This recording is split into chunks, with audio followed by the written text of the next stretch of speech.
Aside, aside from our aggressive hiring efforts, we have enhanced medical and allied health programs, allocated seed funds for public medical schools, and launched scholarships and review and upskilling programs. These are to support the medical and nursing professions with a goal to strengthen and increase our human resources for health.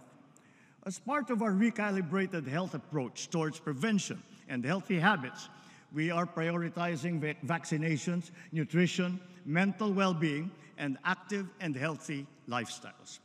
Tuloy-tuloy ang ating paghahabol sa pagbabakuna ng mga sanggol at ang mga bata, lalo na sa Region 6 at sa BARM, kung saan kulang pa sa kalahati ang nababakunahan.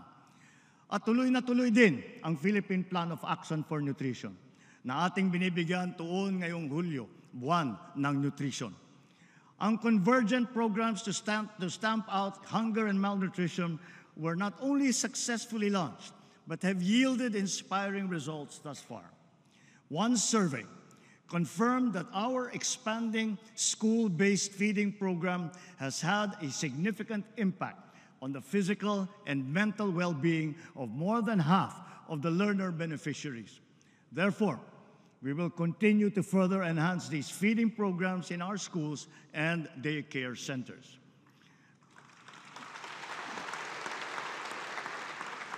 The recently launched Walang Gutom 2027 will now be fully rolled out from the initial 2,300 households, now all the way to 300,000 food-poor households across the country by the end of this year.